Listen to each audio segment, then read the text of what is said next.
Welcome back, focused learners. All right, today we've got a really fascinating explainer queued up for you. We're going to objectively break down a highly polarized, super intense piece of commentary by political and cultural commentator Meira K. The subject of her analysis? None other than the 86-year-old comedy legend John Cleese. You know, the guy famous for Monty Python and Fawlty Towers? Recently, Cleese has stepped right into the modern geopolitical crosshairs, and this source material gives us a pretty striking look at the fault lines of today's culture wars. We're going to map out exactly how this commentator frames Cleese's actions, what his critics are saying, and the broader societal battleground they're all fighting on. Okay, let's dive into this. The quote framing our entire discussion today is simple, but man is it explosive. I am not a racist. I am a culturalist. This is a quote that John Cleese actually reposted to defend himself, and it's the exact anchor point our source material uses to frame the intense cultural discourse we're about to unpack. It's a statement that draws a hard line in the sand, and as you'll see, it's one that has generated incredibly fierce reactions from both sides of the political aisle. So here's our roadmap for today's breakdown. We'll start with the comedy legend returns, move into the debate of racism or culturalism, tackle the moderate Muslim debate, look at the broader culture war, and finally wrap things up with the unique role of comedy. Section 1. The comedy legend returns, or touring into controversy. 86. That is John Cleese's age right now. And the source host, Meira K, well, she spends a good chunk of time just marveling at that fact. From her perspective, it's almost unbelievable that an 86-year-old man is the one stepping up to single-handedly take on what she describes in her commentary as the radical Islamic threat in the UK. The source presents him not just as a comedian, but as this courageous figure who is willing to tackle issues that younger, or maybe just more cautious, public figures completely avoid. And this brilliantly illustrates exactly what triggered the current backlash. Cleese deliberately scheduled his upcoming comedy tour in cities like Birmingham, Manchester, Bradford, and Leeds. Now, why does that matter? Because these cities have notably large Muslim populations.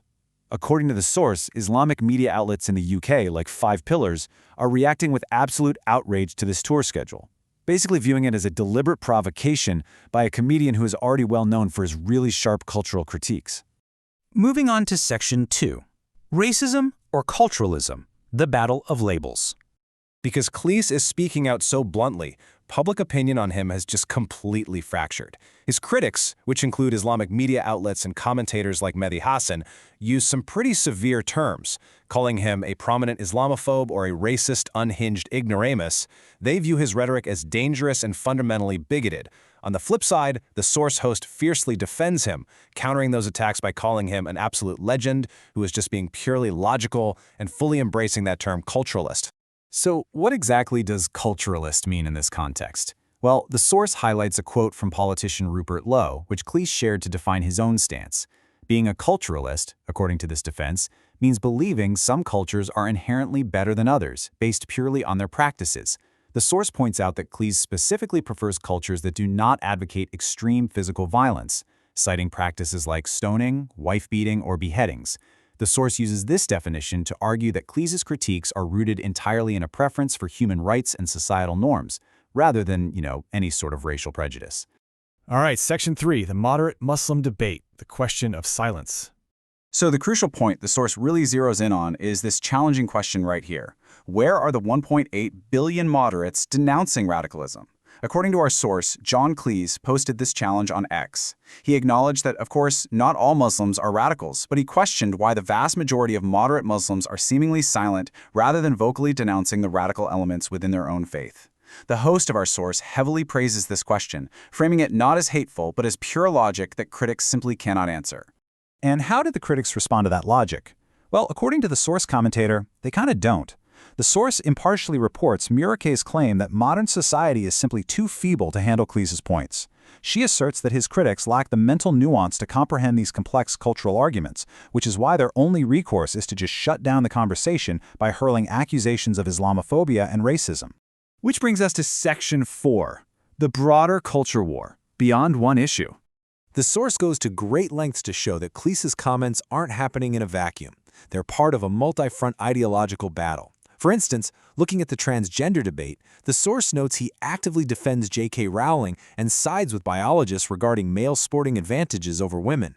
When it comes to UK nationalism, he loudly promotes pride in his country while opposing what he calls cultural takeovers and invaders. The source host uses these examples to argue that Cleese isn't just targeting one specific group, he's fighting across the board for what she considers normative ideas and objective biological facts. So how do all these different fronts connect? Well, the source host's underlying theory is that these cultural clashes are absolutely not a coincidence. She posits that issues like gender confusion and mass migration are part of a deliberate strategy to create societal chaos.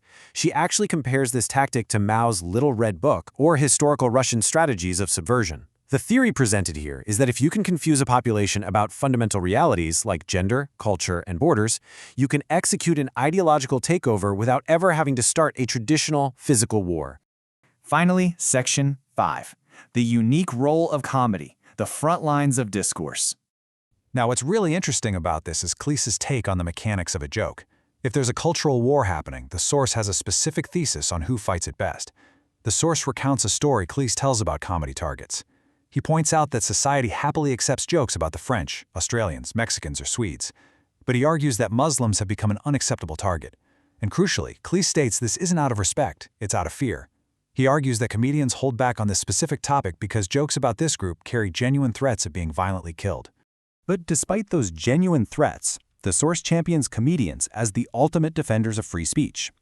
Host Meira K argues, comedians have an ability to make important cultural points by making fun of them. They are at the forefront of cultural war. She basically summarizes her entire commentary with this belief, that comedy is the most intelligent, effective weapon against what she calls insane ideological arguments. Because, think about it, a joke has the power to cut right through the noise and make people realize the absolute absurdity of a situation. And that brings us to the end of our explainer. I want to leave you with this one final, really provocative question derived straight from this source material. Are comedians the most effective frontline soldiers in modern cultural warfare? When logic is met with labels and critique is met with threats, is the comedian's microphone the last true tool for free discourse? It's a fascinating lens through which to view John Cleese's recent actions, and it for sure leaves us all with a lot to think about regarding the intersection of humor, free speech, and cultural tension. Thank you so much for joining me for this breakdown, focused learners. Keep asking questions, keep synthesizing that information, and I'll catch you next time.